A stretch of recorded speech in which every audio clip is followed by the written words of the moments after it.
Everybody. Continuing to read Namacharya Srila Haridasa Thakura, the continuation of chapter 4, Trial and Tribulation. Guru Brahma, Guru Vishnu, Guru Devo, Maheshwarai, Guru Sakshat, Para Brahma, Tasmai Shri Guruve Namaha. Ajnanatimirandasya Jnananjanashalakayah Chakshura Unmilitam Ena Tasmai Shri Guruve Namaha. Vrindavana Dasa Thakura mentions that the Brahmanas were overwhelmed at seeing Haridasa. This is a significant statement because the Brahmanas were in a position to criticize him as his Muslim birth placed him outside the precincts of Hindu society. However, they too appreciated his genuine spirituality. Srila Bhakti Siddhanta Saraswati Thakura comments, citing the Bhakti Rasamrita Sindhu by Srila Rupa Goswami, that 9 symptoms of ecstatic emotion manifest in the behavior of a pure Vaishnava: forgiveness, concern that time should not be wasted, detachment, absence of false prestige, hope, eagerness, a taste for chanting the holy name of the Lord, attachment to descriptions of the transcendental qualities of the Lord, and affection for those places where the Lord resides. These are called anubhavas, subordinate signs of ecstatic emotions. The physical symptoms of ecstatic emotions are described in the 11th canto of the Srimad Bhagavatam. By chanting the holy name of the Supreme Lord, one comes to the stage of love of Godhead. Then the devotee is fixed in his vow as an eternal servant of the Lord, and he gradually becomes very much attached to a particular name and form of the Supreme Personality of Godhead. As his heart melts with ecstatic love, he laughs very loudly or cries or shouts. Sometimes he sings and dances like a madman, for he is indifferent to public opinions. Srimad Bhagavatam, 11th Canto, 2nd Chapter, 40 verse. In his purport to the verse of Adi Khanda of Sri Chaitanya Bhagavata, 16.29, Bhakti Siddhanta Saraswati Thakura further describes the 8 transformations of ecstatic love enumerated in the writings of Srila Rupa Goswami. Tamba, being stunned, Sveda, perspiring, Romancha, hair standing on end, Svara Bheda, choking, Vipatu or Kampa, trembling, Vaivarnya, fading of color, Ashru, weeping, and Pralaya or Murcha, devastation. All of the symptoms of an ecstatic devotee of the Lord situated in pure love of God were manifested in the behavior of Haridasa Thakura. Although shy and retiring by nature, when he was in the grip of spiritual emotion, he would exhibit the loving sentiments of a pure Vaishnava in relation to his Lord. He was not a false show of imaginative ecstasy, but the natural overflow of ecstatic feeling erupting in his heart. Arrested, preaching to the prisoners. Although people of Pulia had high regard and veneration for Haridasa Thakur, the local Qazi or cleric was incensed and went to the King of Bengal and complained about Haridasa Thakura's misbehavior. The crime he described to Haridasa was that although Haridasa Thakura was born a Muslim, he was following the religion of the Hindus.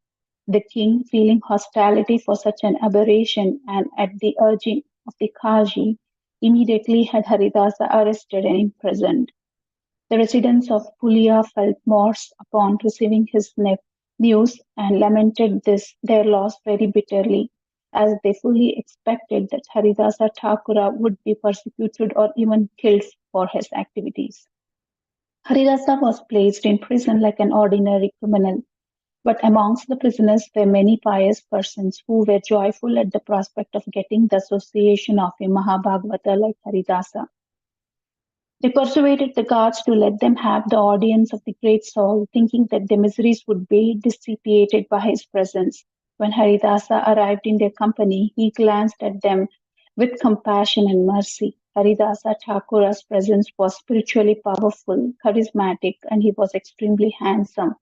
Haridasa's hands reached to his knees, his eyes were like lotus petals, and his enchanting moon-like face was beyond compare. As the prisoners offered him their obeisance, ecstatic symptoms manifested in their bodies. When the Thakura observed their devotional sentiments, he smiled in a curious way and gave them an apparently ambiguous blessing.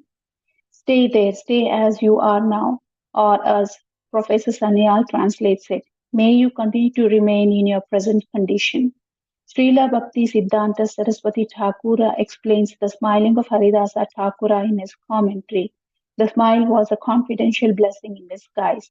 Seeing their morosans, Thakura Mahashaya said to them, I have blessed you with an auspicious smile. Don't consider it otherwise and feel sad.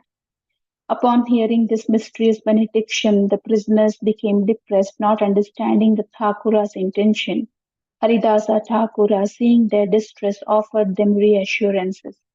You have not understood the meaning of the blessings I gave, and therefore you are lamenting. I never award an auspicious benediction. Carefully try to understand as I explain.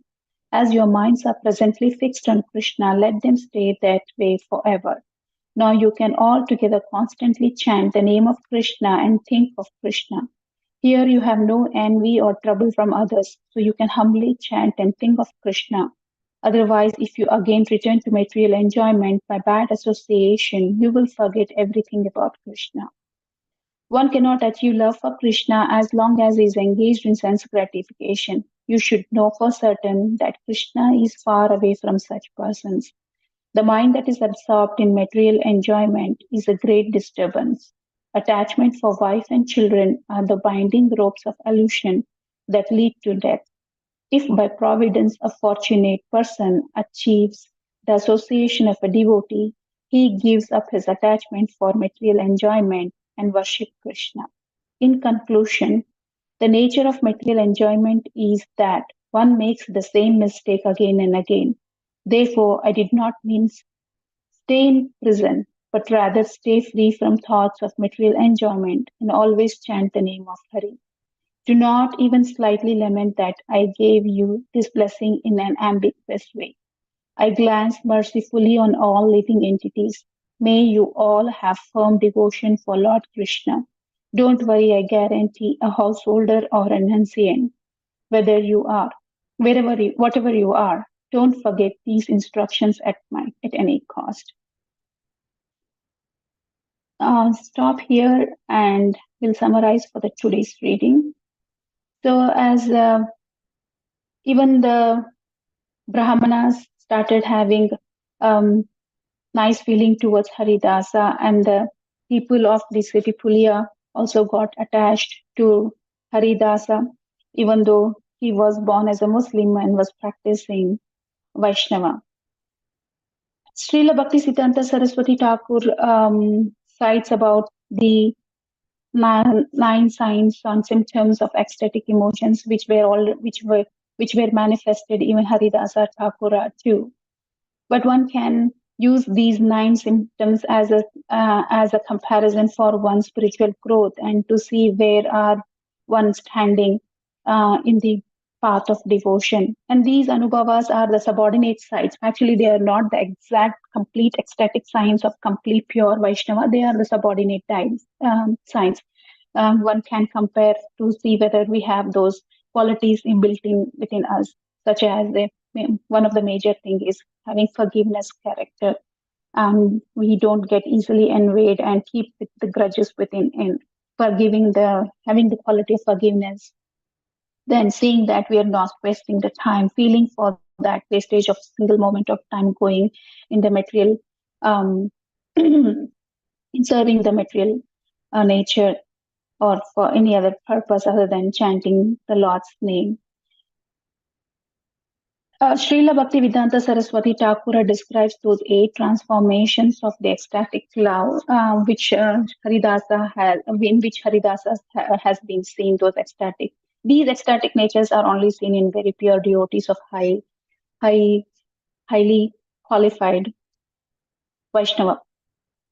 When Haridasa was arrested, people of Pulia were very sad, and they thought that the king might punish him or even might kill him because of his path of choosing the devotional service, being a Muslim, and even the king was being little bit urged by the Khaji, the clerk, who both were against Haridasa's process of following Vaishnava cult.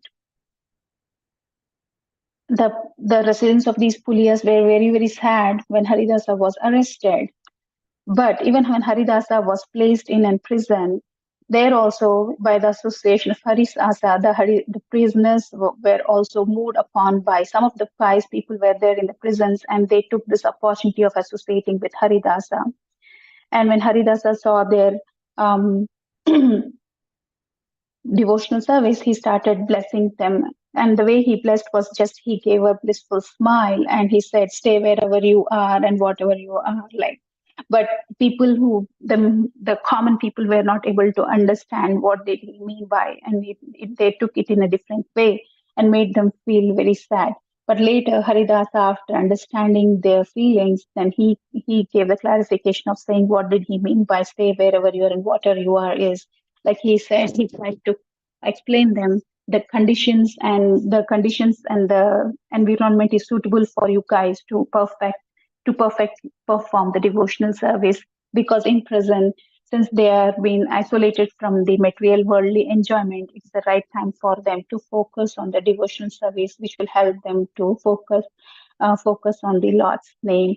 And by performing by chanting the holy name, they will be free from the bondage of the material environment. And he tries to explain how the material life of like getting bound to wife and children causes the downfall of the person. So I conclude here for today's reading. Hare Krishna.